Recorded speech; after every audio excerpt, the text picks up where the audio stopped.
Break के बाद रुक करेंगे मध्य प्रदेश और छत्तीसगढ़ बुलेटिन की ओर, जिसमें बात होगी दुर्ग की, जहां गुरुवार रात एक चौंकाने वाली वारदात हुई, जहां गवाह को धमकाने पहुंचे हत्या के आरोपी की ही चाकू से हमला कर हत्या कर दी गई। साथ ही बात होगी पवई की, जहां आगामी त्योहारों को ध्यान में रखते हुए थाना पवई में दिनांक 21 अगस्त को शांति समिति की बैठक आयोजित की गई। ऐसी तमाम खबरों पर विस्तार से करेंगे चर्चा। खबर मध्य प्रदेश छतरपुर से है, जहां बक्सवाहा नगर के पशु चिकित्सालय में लंबे समय से डॉक्टरों और स्टाफ की मनमानी से परेशान ग्रामीणों की शिकायत आखिरकार रंग लेकर आई। गुरुवार को तहसीलदार भरत पांडे ने अचानक अस्पताल पहुंचकर निरीक्षण किया और डॉक्टरों की अनुपस्थिति व लापरवाही पर जमकर फटकार लगाई। उन्होंने साफ निर्देश दिए हैं कि अस्पताल में समय पर डॉक्टर मौजूद रहें, अन्यथा कठोर कार्रवाई की जाएगी। पशु औषधालय में बक्सवाहा में वास्तव में कुछ दिन से बहुत अधिक अनियमितताओं की शिकायत प्राप्त हो रही थी।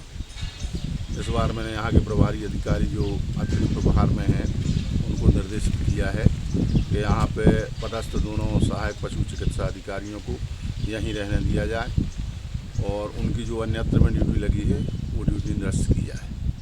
कल से आश्वासन मिला है कि 11 से 5 निरंतर अस्पताल खुली रहेगी। यदि इसके बाद भी कोई अनियमितता पाई जाती है तो तत्काल कार्रवाई की जाएगी। सर, कलेक्टर सर ने निर्देश दिए थे कि पशु अस्पताल में डॉक्टर मिलें, उसके बावजूद भी ऐसे कर्मचारी और अधिकारी उनकी बात नहीं मान रहे और स्थितियाँ ये बन रही कि आपको तक यहाँ निरीक्षण के लिए आना पड़ रहा है। उनके खिलाफ अनियमितता मिलने के कारण से कार्रवाई की जाएगी। मेरे द्वारा कल नोटिस भी दिया गया है। जवाब आने के पश्चात संतुष्ट न होने पर कार्रवाई करेंगे। छतरपुर मध्य प्रदेश से सी न्यूज संवाददाता कुलदीप सक्सेना की रिपोर्ट। खबर दुर्ग से, जहां कैंप 2 से श्यामनगर में गुरुवार रात एक हत्या के आरोपी सोनू बाबू रेड्डी की उस वक्त चाकू से हमला कर हत्या कर दी गई जब वो एक पुराने केस में गवाह को धमकाने पहुंचा था।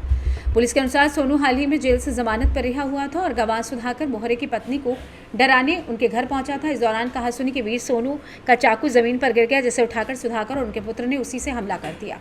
जब सोनू की मौके पर ही मौत हो गई। पुलिस ने दोनों आरोपियों को हिरासत में लेकर पूछताछ शुरू कर दी है। जी सर, कैंप 1 में हत्या हुई है, क्या पूरा मामला है, क्या कुछ चीज़ें निकल कर आई?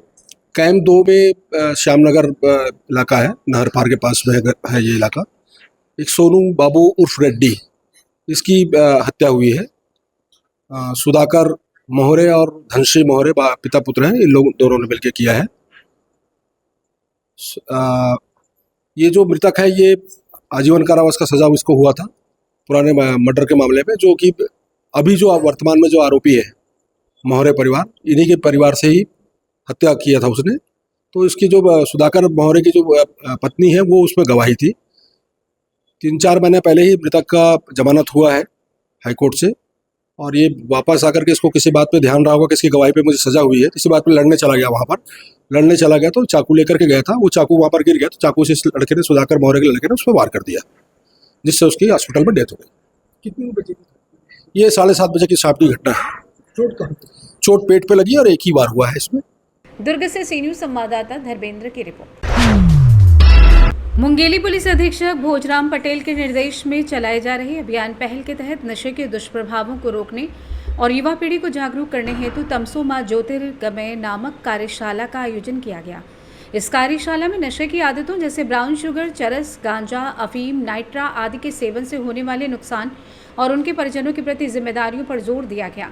पुलिस अधीक्षक ने नशा छोड़कर उज्जवल भविष्य बनाने की सलाह दी और परिजनों को बच्चों की देखभाल, उनके साथ सही मार्गदर्शन तथा नशे से दूर रखने की भूमिका निभाने का आह्वान किया।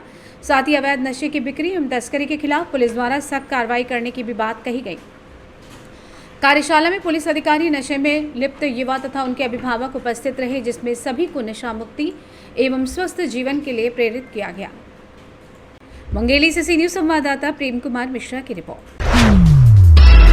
मुंगेली पुलिस अधीक्षक भोजराम पटेल के निर्देशन में जराहा गांव पुलिस ने गौ तस्करी के मामले में बड़ी सफलता हासिल की है। थाना जराहा गांव क्षेत्र में 4 आरोपियों को गिरफ्तार कर लिया गया है, जिनके कब्जे से एक ट्रक वाहन और 19 मवेशी बरामद हुए हैं, जिनकी कुल कीमत 15,95,000 रुपए है। आरोपियों के खिलाफ छत्तीसगढ़ कृषक पशु परिरक्षण अधिनियम 2004 की धारा 11, 4, 6, 10 के तहत मामला दर्ज किया गया है।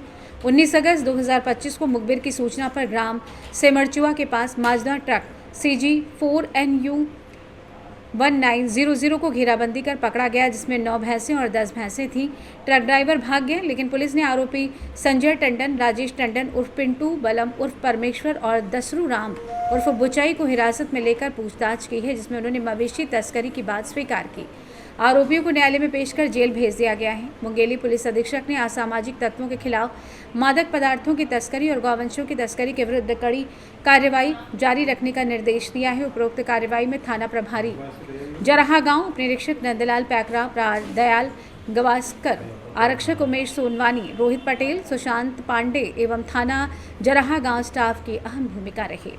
मुंगेली से सी न्यूज संवाददाता प्रेम कुमार मिश्रा की रिपोर्ट।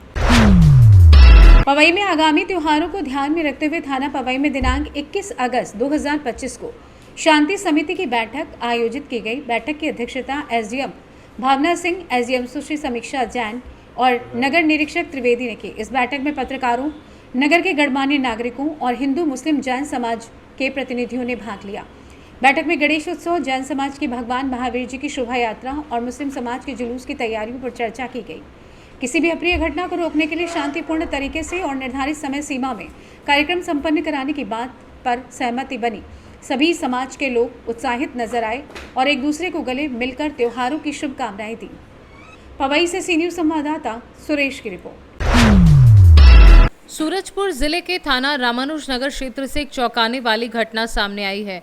ग्राम पंचायत रामेश्वरम में श्री कृष्ण जन्मोत्सव के विसर्जन के दौरान हुए विवाद का वीडियो सोशल मीडिया पर तेजी से वायरल हो रहा है। वीडियो में एक युवक को दर्जनों लोग लात घूंसे से पीटते नजर आ रहे हैं।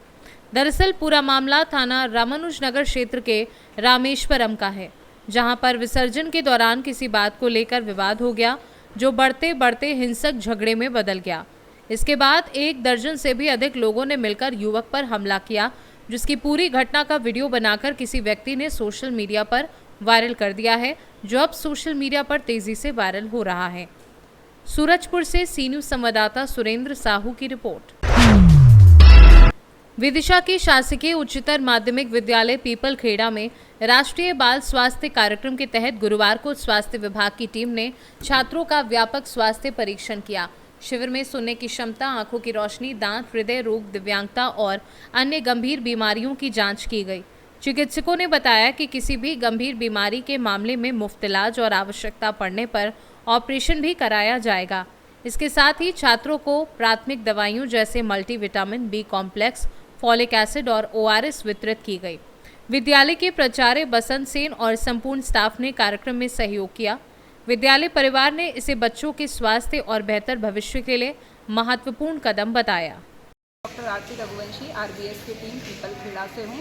राष्ट्रीय बाल स्वास्थ्य कार्यक्रम के अंतर्गत यहाँ हर साल में एक बार जो टीम द्वारा चेकअप किया जाता है, उसके अंतर्गत हमने यहाँ उपस्थित सभी बच्चों का स्वास्थ्य परीक्षण किया, जिसमें खून की कमी, विटामिन A की कमी, विटामिन D की कमी और अपने डिफेक्ट, बर्थ डिफेक्ट जो होते हैं या अपनी डेवलपमेंटल डिले, जिसमें बच्चों को जैसे उनकी कम याददाश्त में कमी होना या फिर जैसे उनमें चर्म रोग से संबंधित कोई भी परेशानी होना, लड़कियों में विशेषतर हाइजीन से संबंधित जो भी परेशानी है, उन सब के बारे में बच्चों को समझाया भी गया और उनकी जांच की गई।